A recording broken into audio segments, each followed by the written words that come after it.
The room smells of stale cigarette smoke and disbelief. It's November 1944, somewhere in England, in a temporary structure that serves as an Allied intelligence facility. A German Luftwaffe officer sits across from his American interrogator. The officer is a logistics coordinator, captured 3 weeks earlier over the Ruhr Valley. His uniform is clean but worn. His eyes are tired. The American slides a folder across the table. Inside are production figures, numbers, columns of data that track the output of a single factory in Michigan. The German scans the page. His finger stops at one line. He looks up, shakes his head, and pushes the folder back. "This is propaganda," he says quietly in accented English. "No one builds a heavy bomber in 1 hour." The interrogator doesn't argue. He simply opens another folder. This one contains reconnaissance photographs. Rows of silver aircraft, hundreds of them, parked wing to wing on airfields across East Anglia, all identical, all built in the same place. The German stares at the images for a long time. The numbers say that Ford's Willow Run plant in Michigan is completing one B-24 Liberator every 63 minutes. The photographs confirm what the numbers claim. And in that silent moment, sitting in a cold room across the channel from his homeland, the officer begins to understand something his commanders refused to believe: that Germany had already lost the war, not on the battlefield but in the factories of Detroit. In 1939, when Germany invaded Poland, the United States Army Air Corps possessed fewer than 2,000 aircraft. Most were obsolete. Many still had fabric-covered wings. The idea that America could become the world's dominant air power seemed laughable to military planners in Berlin, Tokyo, and even London. Germany, by contrast, had spent 6 years preparing for total war. Since 1933, when Hitler came to power, the Reich had secretly rebuilt its air force in violation of the Treaty of Versailles. By September 1939, the Luftwaffe fielded over 4,000 modern combat aircraft. German factories hummed with purpose. Messerschmitt, Junkers, Heinkel, and Focke-Wulf plants operated around the clock. The Germans had refined their production techniques through years of experience. They knew how to build warplanes efficiently. They believed their industrial capacity was untouchable. American aviation in the 1930s was a boutique industry. Companies like Boeing, Douglas, and Consolidated Aircraft built planes almost by hand. Skilled craftsmen assembled each aircraft individually. Tolerances varied. Parts from one plane rarely fit another. A bomber might take months to complete. Production numbers were measured in dozens per year, not hundreds. The B-24 Liberator was born from this artisan tradition. Consolidated Aircraft in San Diego designed it in 1939 as a long-range heavy bomber to complement Boeing's B-17 Flying Fortress. The B-24 featured a revolutionary Davis wing, high aspect ratio, incredibly efficient at altitude. It could fly farther and carry more bombs than almost anything else in the sky, but it was also complicated. The aircraft contained over 450,000 individual parts. More than 1.2 million rivets held it together. The fuselage, wings, tail, engines, gun turrets, bomb bay, and landing gear all required precision engineering. Early production crawled. Consolidated San Diego plant completed its first B-24 in December 1939. By the end of 1940, the company had delivered only 37 aircraft. Each plane required approximately 160,000 man-hours to build. Skilled aviation workers installed systems by hand. Inspectors checked every rivet. The bottleneck was obvious. America could never build enough bombers this way to make a difference in a global war. Then in the spring of 1940, France fell. Britain stood alone. Winston Churchill sent urgent cables to President Roosevelt, begging for aircraft, weapons, anything that could keep the island nation alive. Roosevelt understood what Churchill knew: that defeating Germany would require drowning the Reich in materiel. The Nazis would have to be outproduced, outgunned, and overwhelmed by sheer industrial volume. The president called it the arsenal of democracy. America would become the factory that supplied freedom. But there was a problem. The aviation industry, even working at full capacity, couldn't meet the demand. Britain alone needed thousands of aircraft. If America entered the war, the numbers would multiply exponentially. Traditional aircraft manufacturing methods couldn't scale fast enough. Someone suggested the impossible. What if automobile manufacturers built airplanes? What if the mass production techniques that created 15 million Model T Fords could be applied to heavy bombers? What if instead of craftsmen you used assembly lines? Aviation experts dismissed the idea immediately. Aircraft weren't cars. They required precision, skilled labor, engineering expertise. You couldn't just stamp out bombers like fenders. The tolerances were too tight. The systems too complex. The risks too high, but one man listened. His name was Henry Ford, and he'd built an empire by proving experts wrong. Henry Ford was 77 years old in 1940. His company had transformed America once already by making the automobile affordable to ordinary people. The assembly line he pioneered at Highland Park in 1913 revolutionized manufacturing. Before Ford, cars were expensive luxuries built one at a time. After Ford, they became transportation for the masses. He understood something fundamental about production that others didn't. Break a complex product into simple, repeatable tasks and almost anyone can build it. The government approached Ford in early 1941 with a question. Could his company build aircraft engines under license? Ford said yes, but suggested something bolder. Why not build entire airplanes? Not fighters or small planes, but the biggest, most complex bomber in the American arsenal, the B-24 Liberator.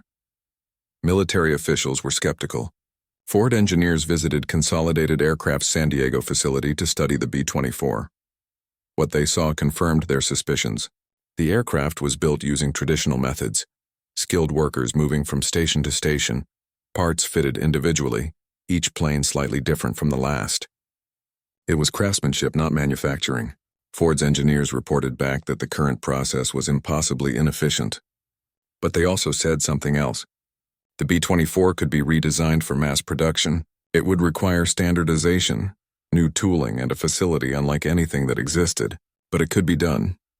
Ford proposed building a factory dedicated solely to B-24 production, not a modest plant that made a few dozen bombers per month, but an industrial cathedral capable of completing one finished aircraft every single hour. The government, desperate for production capacity, gave him a contract. In January 1941, construction began on what would become the largest room under one roof in the world, the Willow Run bomber plant. The facility rose from farmland 25 miles west of Detroit. The main assembly building stretched more than a mile long and a quarter-mile wide. It covered 3.5 million square feet. The scale was incomprehensible. You could fit the Pentagon inside it. 42,000 workers would eventually labor there in 3 shifts around the clock. Railroad tracks ran directly into the building to deliver raw materials. Aluminum, steel, rubber, glass, and electrical components arrived in freight cars and emerged hours later as complete aircraft. But building the factory was the easy part.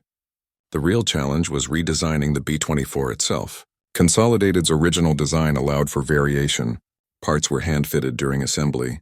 Tolerances were loose because skilled workers compensated. Ford's engineers eliminated all of that. They created detailed blueprints for every single component with exact specifications. They demanded interchangeable parts. A wing spar from Subassembly Station 7 had to fit perfectly with a fuselage section from Station 12. No hand-fitting allowed. They broke the bomber into 5 major subassemblies that could be built simultaneously, then joined together in final assembly. Aviation purists hated it. They argued that aircraft required the human touch, that mass production would compromise quality, that Ford was turning a precision instrument into a consumer product. Charles Lindbergh visited Willow Run and expressed doubts. Consolidated's engineers warned that Ford's approach was reckless. Even some military officials worried that the planes rolling off Ford's line would be structurally unsound or unsafe. Ford ignored them. He hired workers with no aviation experience. Many were women who'd never held an industrial job before. He trained them for specific, repetitive tasks.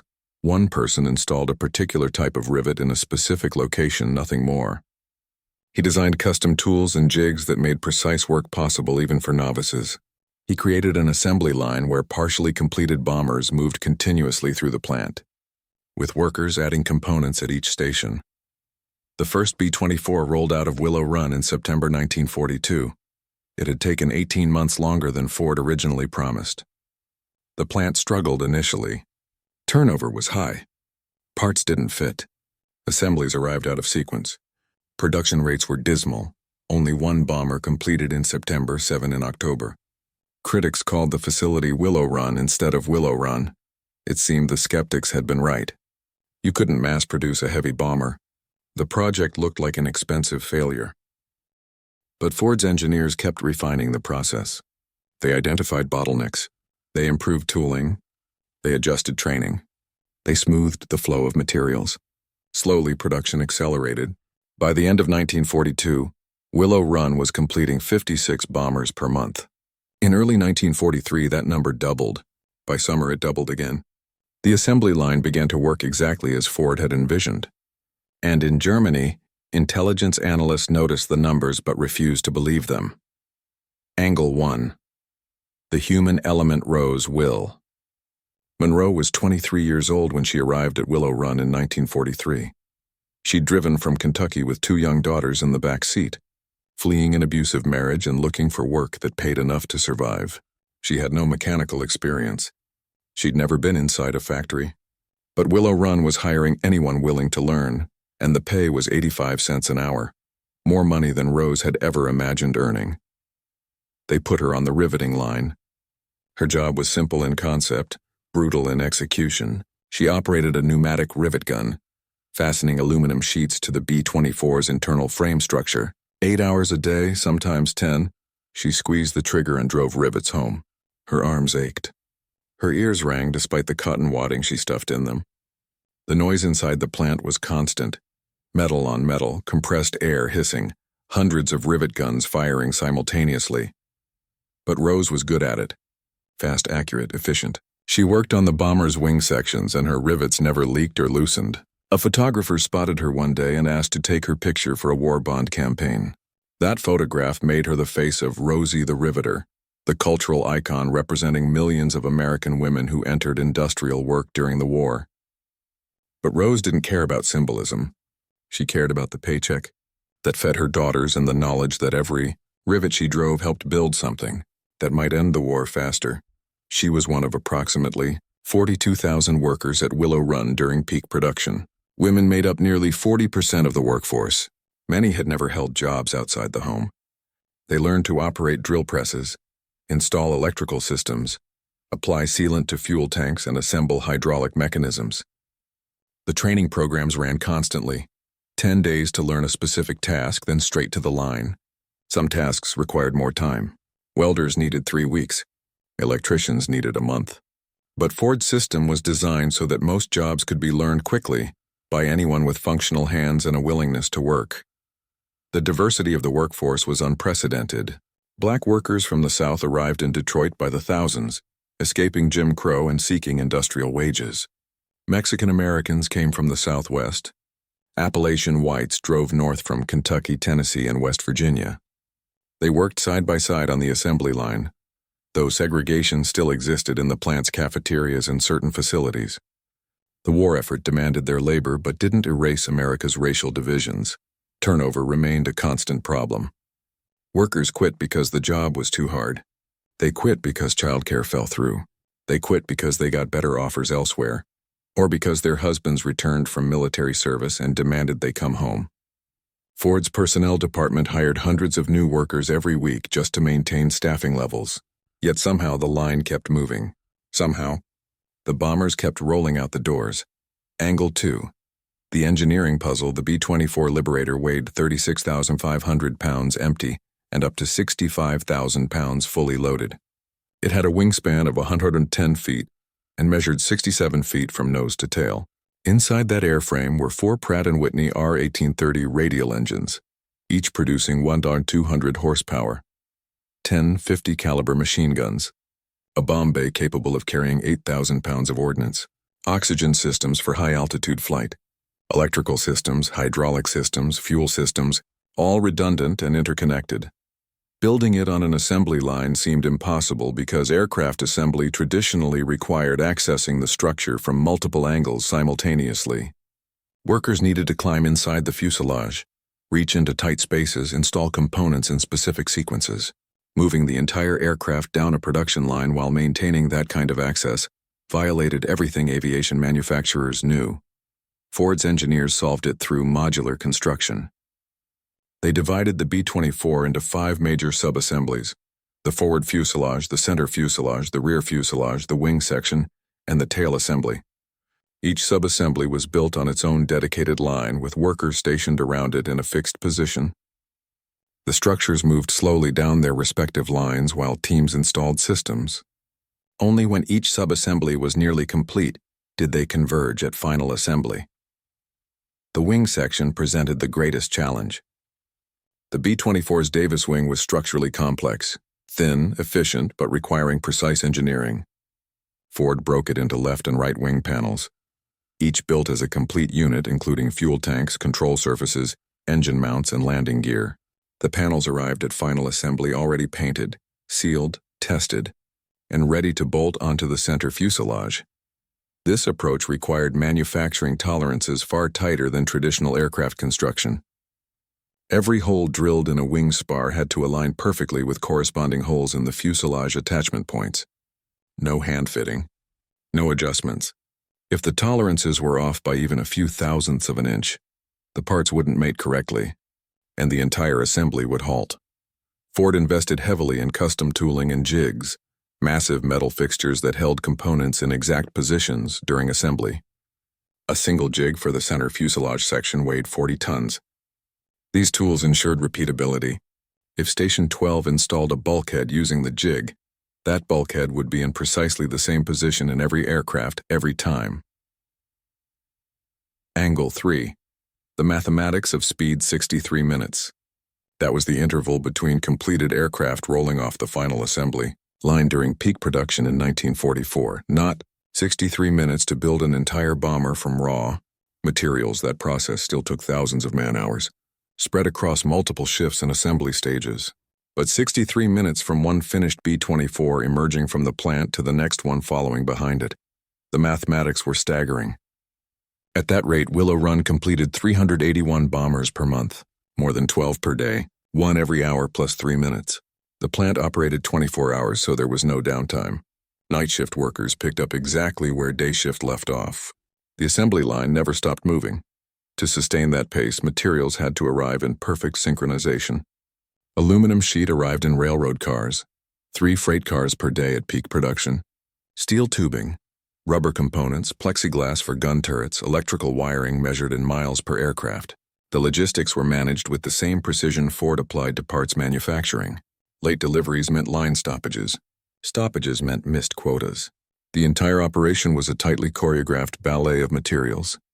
Labor and time, Angle 4, the German perspective in Berlin, the Reichsluftfahrtministerium, the Reich Aviation Ministry, received intelligence reports throughout 1943 that made no sense.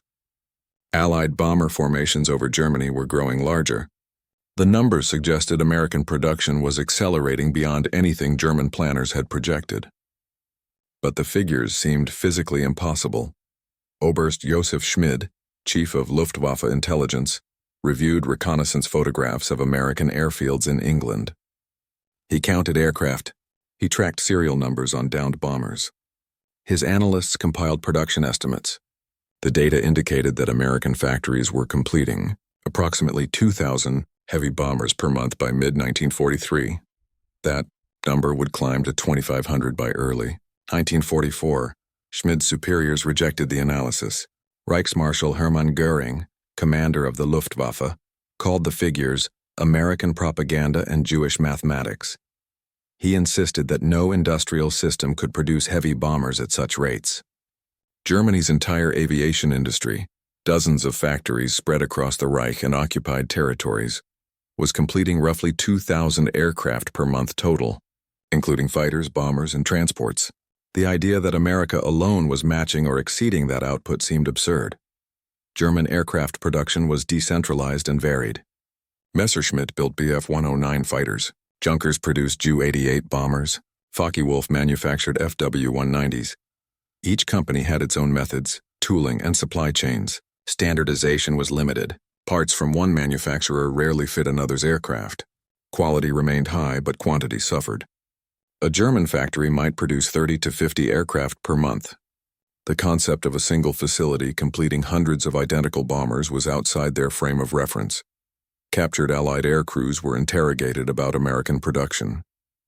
German intelligence officers asked about factory locations, output rates, and manufacturing methods. Some prisoners, either through genuine knowledge or successful disinformation, confirmed the numbers. They spoke of massive plants in Detroit, Seattle, and Southern California. They mentioned assembly lines and mass production techniques. But Luftwaffe leadership dismissed these accounts as either fabrications meant to damage German morale or exaggerations by poorly informed enlisted men. The cognitive dissonance persisted even as evidence mounted. By late 1943, German radar stations were tracking bomber streams of 500 to 700 aircraft attacking a single target. These formations represented more heavy bombers than Germany believed America could possibly field in total. Yet they appeared almost daily. The Americans were replacing losses faster than the Luftwaffe could inflict them. Statistically, the defenders were winning. German fighters shot down hundreds of Allied bombers. But the bombers kept coming in ever greater numbers. General Lieutenant Adolf Galland, commander of German fighter forces, understood the implications before most of his colleagues.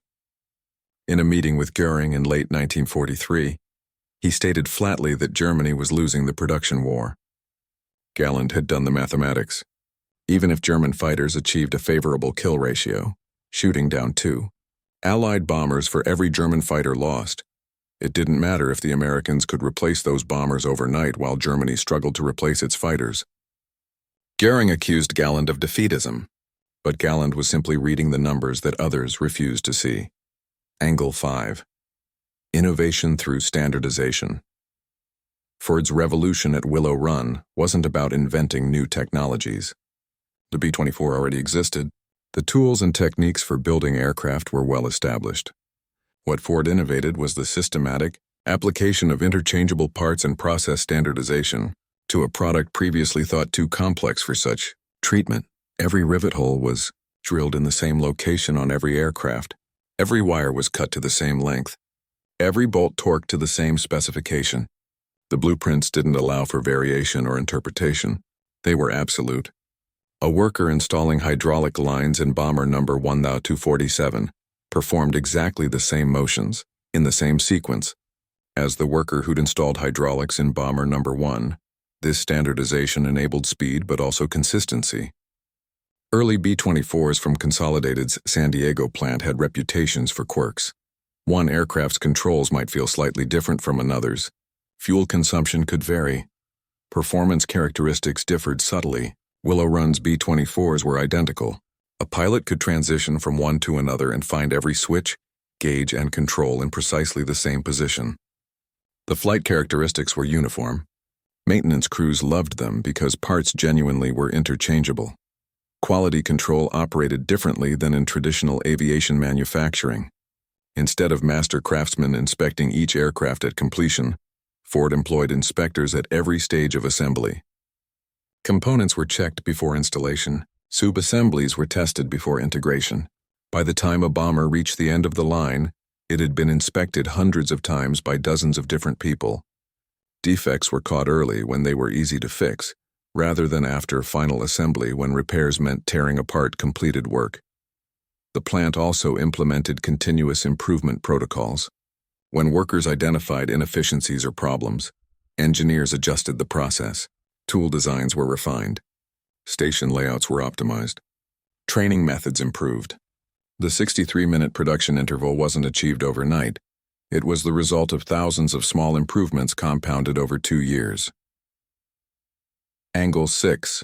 The Arsenal Philosophy Willow Run represented something larger than aircraft production. It embodied American industrial capitalism's answer to totalitarian military power. The United States wasn't going to outfight Germany plane for plane or soldier for soldier.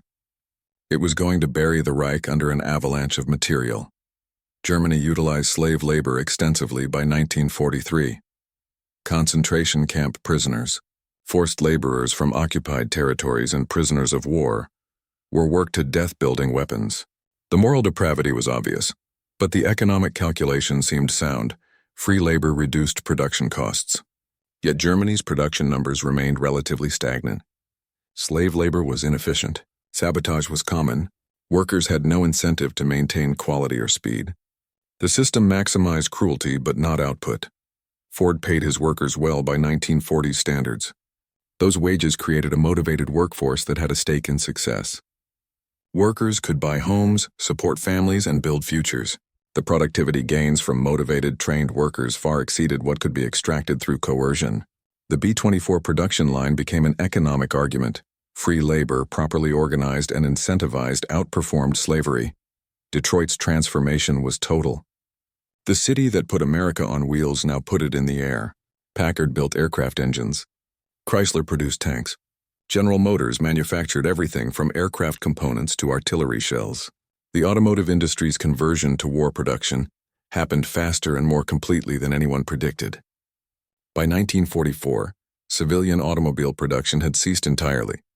Every factory, every worker, every ounce of capacity was devoted to military output.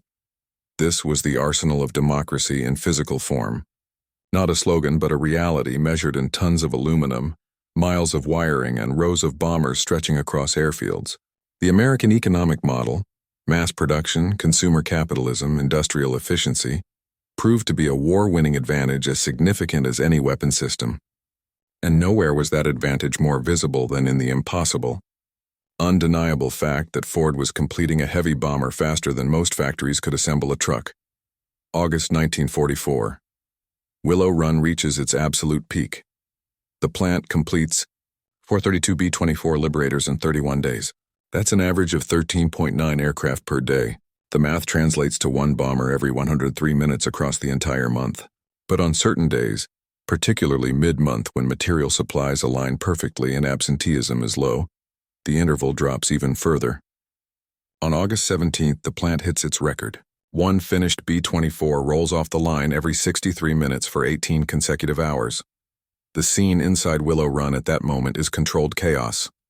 The main assembly line stretches into the distance, disappearing into haze and artificial light. Partially completed fuselages move steadily along the track, each one a different stage of completion. At Station 47, workers install the bombardier's nose section with its plexiglass panels. At Station 62, electricians route control cables through the fuselage interior. At Station 79, mechanics bolt the massive wing assembly onto the center section, lining up hundreds of attachment points that must align perfectly. The noise is physical.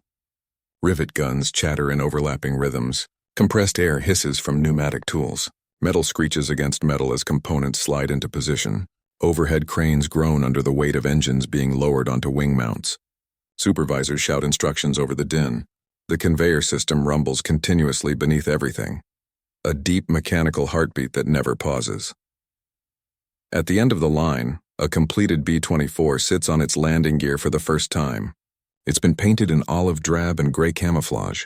The serial number is freshly stenciled on the tail. The national insignia, white star on blue circle, gleams on the fuselage sides. Test pilots perform final checks. They start the engines one at a time. Each Pratt & Whitney R-1830 coughs blue smoke before settling into a steady roar. The pilots run through the checklist, testing control surfaces, checking fuel flow, verifying electrical systems. Then they taxi the bomber out through the plant's massive doors into Michigan sunlight. The aircraft rolls across a short airstrip adjacent to the factory. The pilot advances the throttles. 4 engines thunder at full power. The B-24 accelerates, lifts off, and climbs into a cloudless sky. Total elapsed time from final assembly station to takeoff, 45 minutes. Behind it, already moving into position at the end of the line, is the next bomber. And the next, and the next. Across the Atlantic, this production miracle translates into overwhelming aerial presence. By August 1944, the 8th Air Force in England operates more than 2,000 heavy bombers. Missions involve 500 to 1,000 aircraft striking targets across occupied Europe and Germany. The bomber streams stretch for miles. German radar operators watch the formations build up over England and calculate the approximate number of aircraft. The figures they report seem impossible, yet the bombers arrive exactly as predicted. On August 24, 1944, a German logistics officer named Major Heinrich Müller is shot down over Belgium. His Me-262 jet fighter suffers engine failure during an intercept mission. He ejects and is captured by advancing American forces within hours. By August 26, he's in England, sitting across a desk from U.S. Army Air Force intelligence officers. Mueller is career military, professional, and pragmatic. He's not a fanatical Nazi, just a competent officer trying to survive the war. The interrogators treat him correctly. They offer cigarettes, coffee, and simple food. Then they begin asking questions, not about German defenses or secret weapons, but about his assessment of Allied air power. Mueller is forthright. He tells them the Luftwaffe is losing. Fuel shortages are critical. Pilot training is abbreviated. Losses are unsustainable. But he also says something else.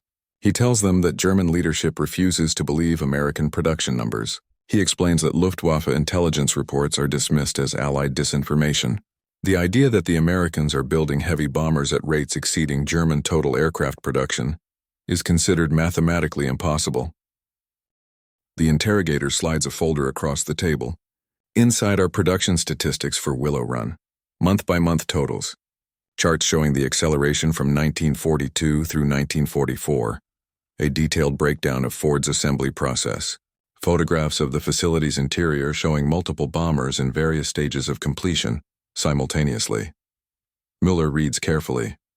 He's a logistics officer. He understands production planning and industrial capacity. His finger moves down the columns of numbers. When he reaches the August 1944 projection, 432 aircraft, he stops. He reads it again. Then he looks up at his interrogator. "This is one factory?" he asks. "One factory," the interrogator confirms. Mueller sits back. He lights another cigarette. His hands are steady, but something in his expression changes. It's not shock exactly. It's recognition. The recognition that everything he'd been told about American industrial weakness was catastrophically wrong. That the war was already decided not by bravery or tactics or technology, but by production capacity so overwhelming it rendered German resistance meaningless. "Every 63 minutes?" he asks quietly. "On peak days, yes." Mueller is silent for a long moment. Then he says almost to himself, "We never had a chance." The interrogation room moment is intimate, personal. But the larger reality it represents is playing out across the skies of Europe on a scale that defies comprehension. On any given morning in late summer 1944, German radar stations along the occupied French coast begin detecting formations around 800 hours. The contacts appear first as scattered signals, then coalesce into massive groups. Controllers plot the tracks on maps using grease pencils. Each formation is assigned a number and estimated strength. By 900 hours, it's clear that 800 to 1,000 Allied bombers are assembling over England, preparing to cross the Channel. Luftwaffe fighter squadrons scramble. Perhaps 150 to 200 interceptors get airborne. All that can be spared from other fronts. All that can be fueled with Germany's dwindling petroleum reserves. The German pilots are skilled. Some are aces with dozens of kills. They know the tactics. They've perfected the head-on attack that exploits the B-24's vulnerable nose section. They climb to altitude and position themselves ahead of the bomber stream. Then the Americans arrive. The formation is three-dimensional, bombers stacked in altitude from 20,000 to 28,000 feet, spread across miles of sky. Each bomber bristles with 10-50 caliber machine guns. The combined firepower of a 36-ship bomber group creates overlapping fields of fire that turn the surrounding airspace lethal. German fighters make their passes. Some bombers fall. Hidden engines, fuel tanks, or control systems. Parachutes blossom. Aircraft spiral down trailing smoke. But the vast majority of bombers continue flying. They hold formation. They reach their targets and drop their ordnance. And then they turn for home. Still in formation. Still fighting. The German pilots watch them go. They've shot down perhaps 15 bombers. A success by traditional metrics. Except that 15 bombers represents roughly 14 hours of production from Willow Run alone. The Americans will replace today's losses by tomorrow morning. They'll replace this week's losses by next Monday. The mathematics are brutal. A German pilot who survives long enough to achieve 5 kills, ace status, has destroyed approximately 5 hours of American production. If that pilot required 6 months of training, cost substantial resources to equip and maintain, and operates an aircraft that took weeks to build, the exchange ratio is catastrophically unfavorable. Germany is trading irreplaceable assets for replaceable ones. This realization percolates through Luftwaffe command slowly, then all at once. Adolf Galland sees it clearly by September 1944. In a meeting with senior staff, he presents the data dispassionately. German fighter production is approximately 1,000 aircraft per month. Combat losses exceed 800 per month. The gap is widening. Meanwhile, American heavy bomber strength increases weekly despite German defensive efforts. The implication is unavoidable. Continuing the current defensive strategy will bleed the Luftwaffe to death within months. Some officers argue for miracle weapons. The Me-262 jet fighter shows promise. If produced in quantity, it could shift the balance. But Me-262 production is hindered by Allied bombing of factories. And there's the deeper problem. Even if Germany produces 500 jet fighters per month, it doesn't solve the fundamental equation. The Americans will simply absorb the increased losses and continue bombing. They have the production capacity to outlast any attrition Germany can inflict. Back at Willow Run, none of this is visible to the workers on the assembly line. Rose Monroe installs rivets. She doesn't know that bomber number 5247, the aircraft she's currently working on, will fly 32 missions over Germany before being shot down in February 1945. She doesn't know the crew will survive, bailing out over Allied lines. She doesn't think about the strategic implications of production rates or exchange ratios. She thinks about her daughters, about the paycheck, about whether her back will hold up for another 4 hours of riveting.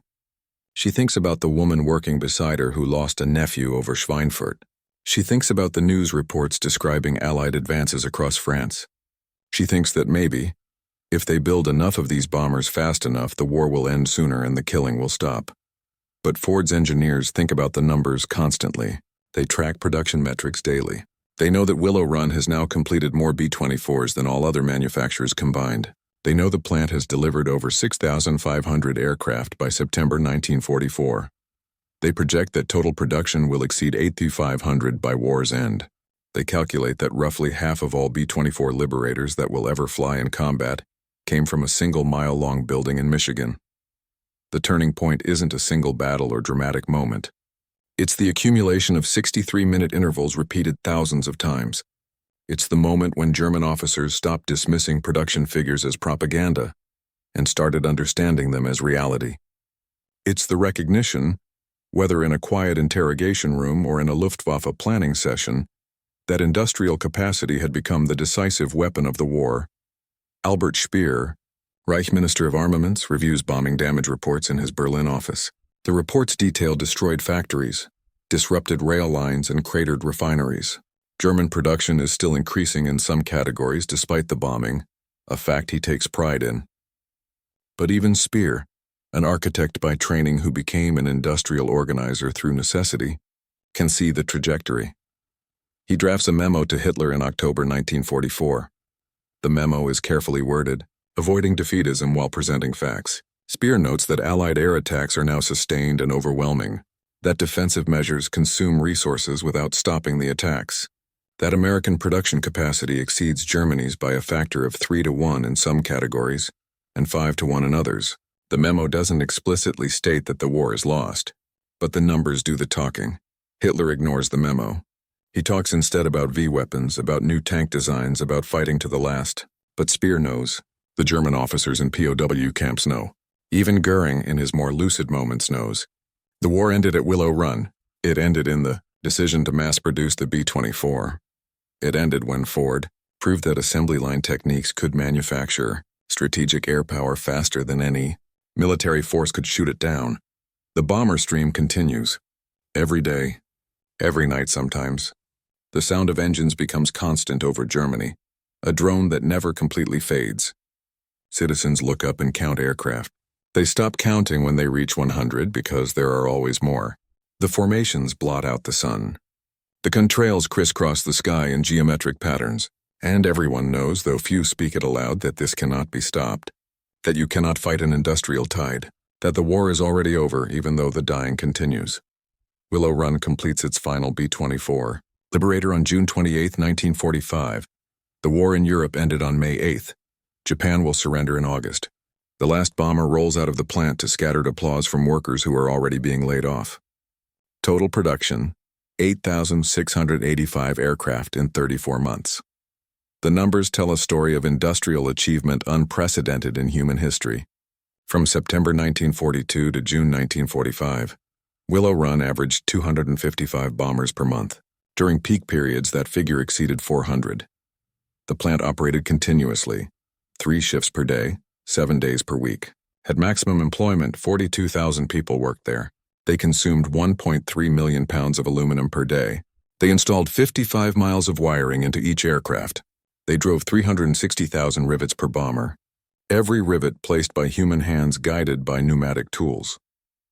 Ford's achievement vindicated mass production principles on a scale that silenced all critics. The B-24s from Willow Run weren't inferior to those built by traditional methods. They were identical in performance and superior in consistency. Accident rates were lower.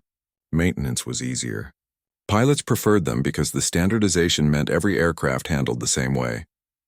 The aviation industry's assumptions about craft production being necessary for quality were proven false.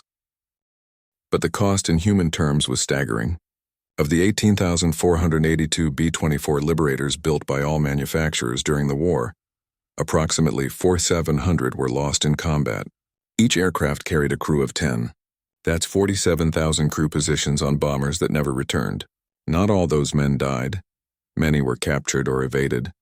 But the casualty rates for heavy bomber crews were among the highest in the American military. A crewman's odds of completing a 25-mission tour without being killed, wounded, or captured were roughly 1 in 4. The 8,685 bombers from Willow Run participated in every major air campaign of the European War. They bombed oil refineries at Ploiești in Romania, losing dozens of aircraft in a single mission but crippling German fuel supplies. They struck ball-bearing factories at Schweinfurt and Regensburg. They obliterated transportation networks across occupied France before D-Day. They flew missions over Berlin, Bremen, Hamburg, and Munich. They participated in Operation Tidal Wave, Operation Argument, better known as Big Week, and countless tactical support missions during the Ground War. German industrial capacity collapsed under the cumulative weight of these attacks. By late 1944, petroleum production had declined by 90% from peak levels. German fighters sat grounded for lack of fuel. Tank divisions halted because fuel trucks couldn't be refilled. The Wehrmacht's mobility, its primary tactical advantage, evaporated. Ball-bearing production never recovered from the 1943 raids. Aircraft output declined despite Speer's desperate dispersal of factories into caves and forests. The rail network, bombed repeatedly, couldn't move materials efficiently even when factories still operated. The oil campaign proved particularly decisive.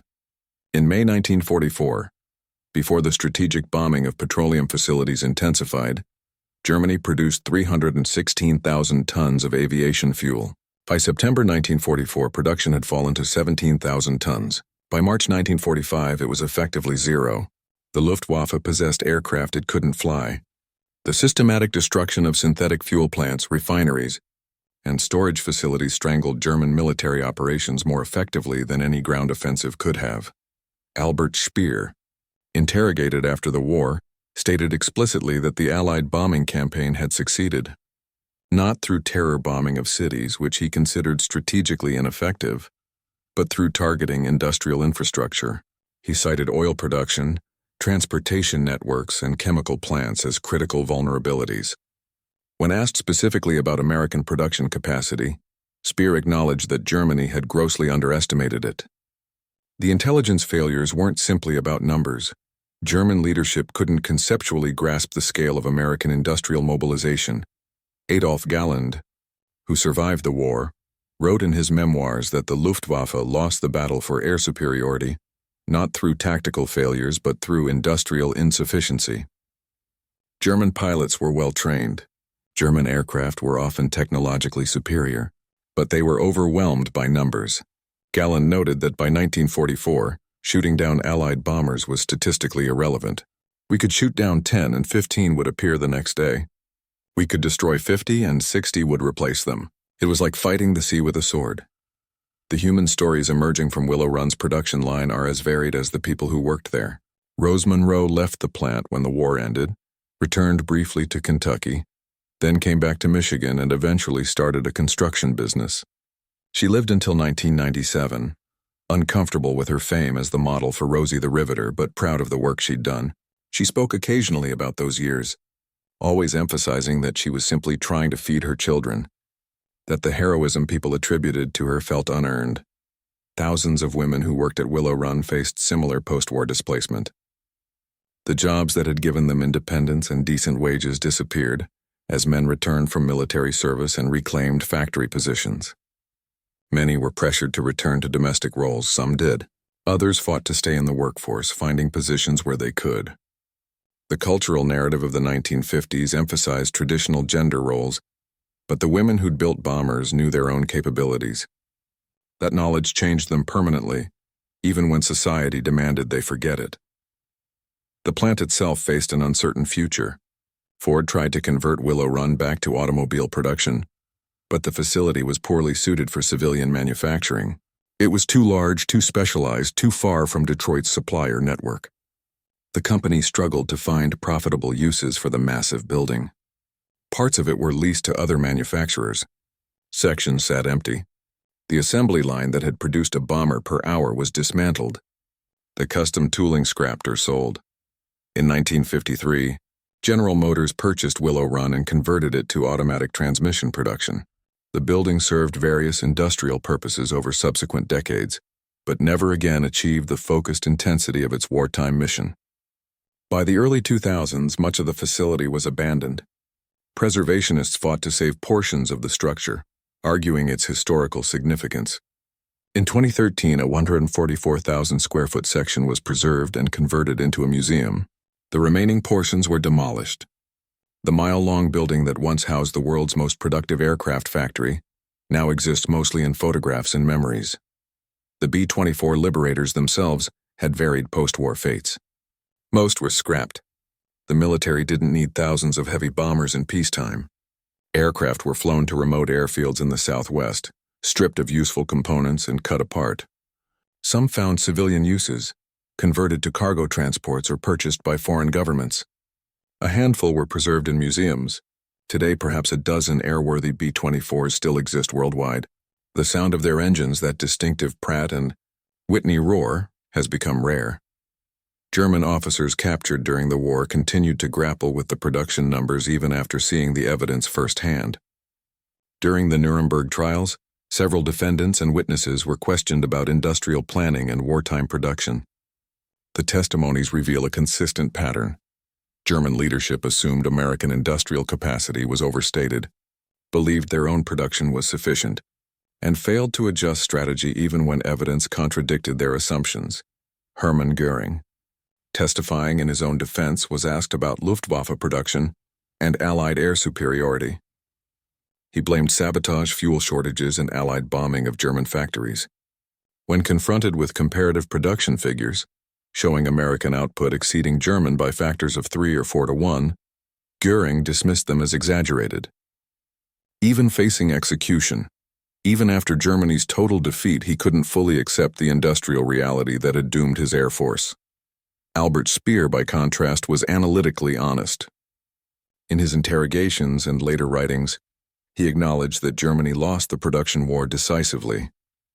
He described visiting bombed factories and realizing that repairs were temporary, that the Allies would simply bomb them again, that the cycle was unsustainable. Speer calculated that by 1944, Germany was spending more resources defending against bombing and repairing damage than the Allies were spending on conducting the bombing campaign.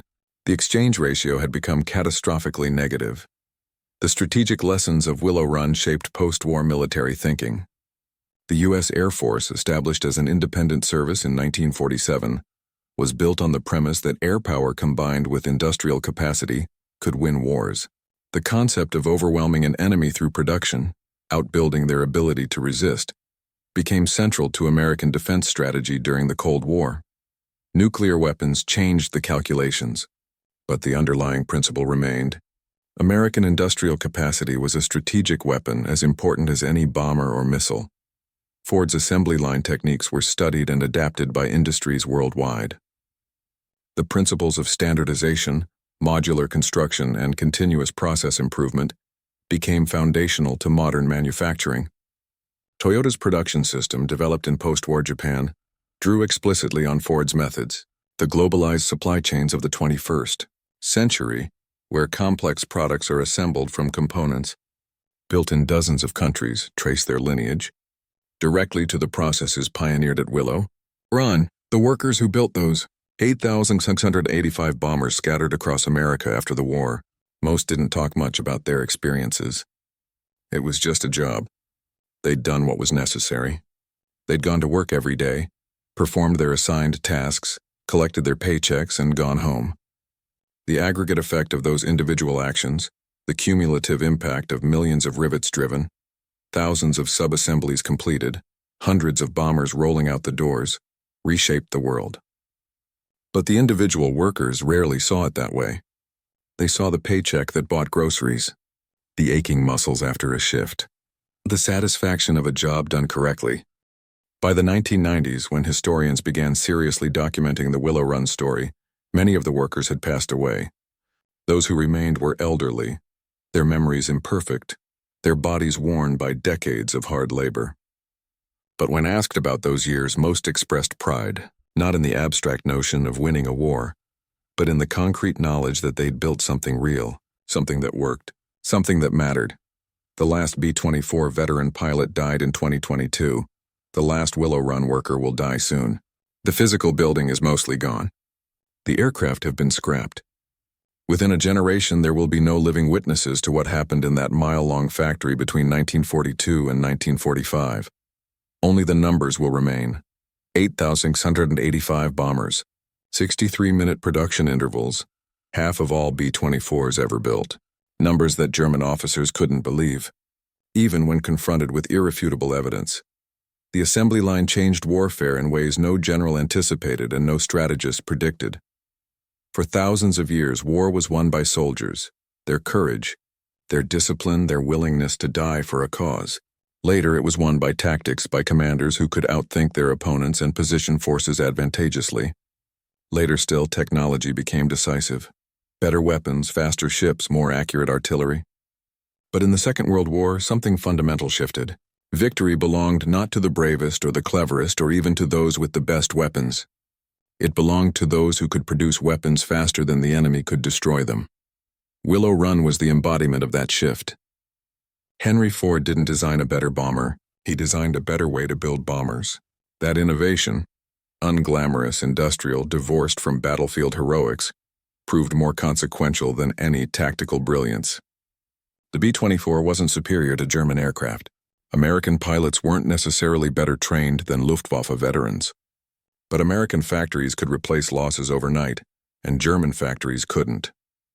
That asymmetry decided everything. The men who flew those bombers paid in blood.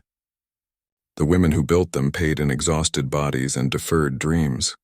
The Germans who endured the bombing paid in destroyed cities and shattered lives.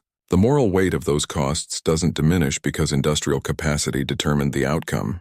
If anything, it magnifies the tragedy, that so much suffering flowed from an equation of production rates and resource allocation. But standing in the empty spaces where Willow Run once hummed with purpose, looking at the few preserved sections where bombers took shape 63 minutes apart, there's something else to consider. The assembly line that Ford built didn't just manufacture aircraft. It demonstrated that free labor, properly organized and motivated, could outproduce any system based on coercion. That ordinary people, farmers' daughters from Kentucky, factory workers from Detroit, immigrants seeking better lives, could accomplish extraordinary things when given purpose and decent wages. That democracy, for all its inefficiencies and contradictions, could mobilize resources and coordinate effort on a scale totalitarian systems couldn't match. The German officer sitting in that interrogation room, staring at production figures he couldn't deny, understood something in that moment that transcended military defeat.